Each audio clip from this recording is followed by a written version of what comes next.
Ciao a tutti e benvenuti sul canale. Siamo qui oggi per parlare di nuovo della pedaliera Moza e come vi avevo anticipato nel video recensione ho creato una modifica damper ed elastomero per questa pedaliera per andare un pochino a modificare quello che è il feeling originale di questo prodotto. Ma ragazzi, ci vediamo dopo la sigla!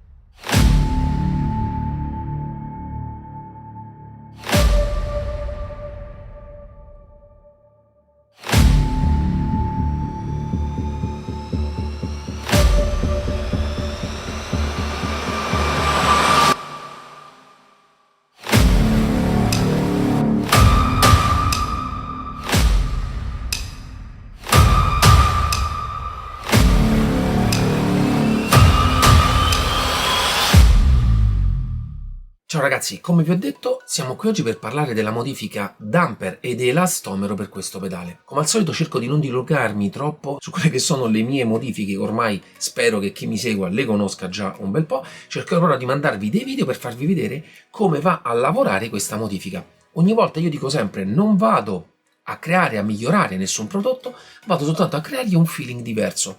Questo perché per le mie esigenze personali non amo moltissimo utilizzare dei freni con delle molle, perché non riesco subito a trovare il feeling. Quella parte di corsa molto morbida all'inizio rende per me difficile il controllo del freno.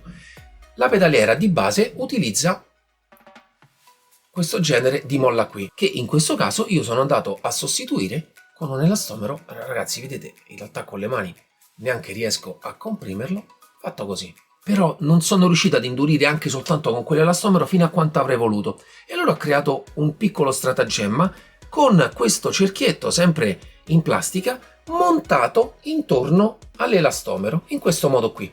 Che cosa fa questo? Impedisce all'elastomero di espandersi in quella parte e quindi fondamentalmente renderlo più duro.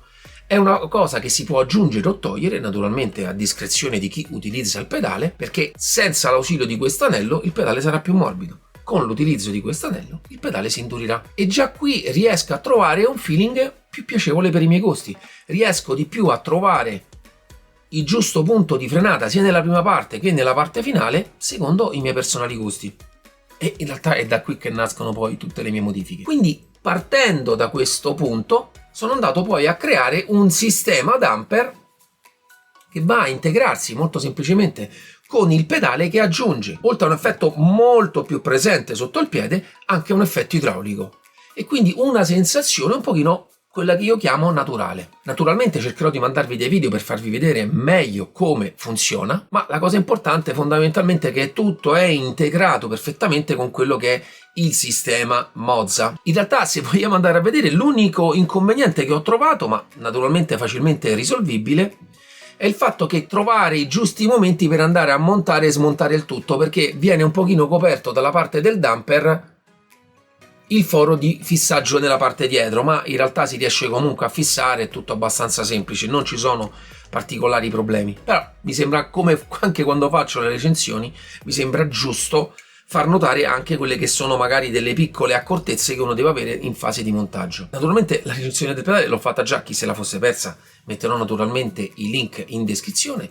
Ragazzi, spero come sempre che le mie interpretazioni di quelli che sono i nuovi feeling che voglio dare a tutto il materiale sim racing che c'è nel mercato, spero vi piacciono e che questa rubrica possa continuare anni e anni ancora. E poi ragazzi, vi ricordo sempre, MDS Simpars, andatemi a cercare su Facebook, mettete un bel mi piace per supportarmi. E ragazzi, ci vediamo alla prossima, ciao!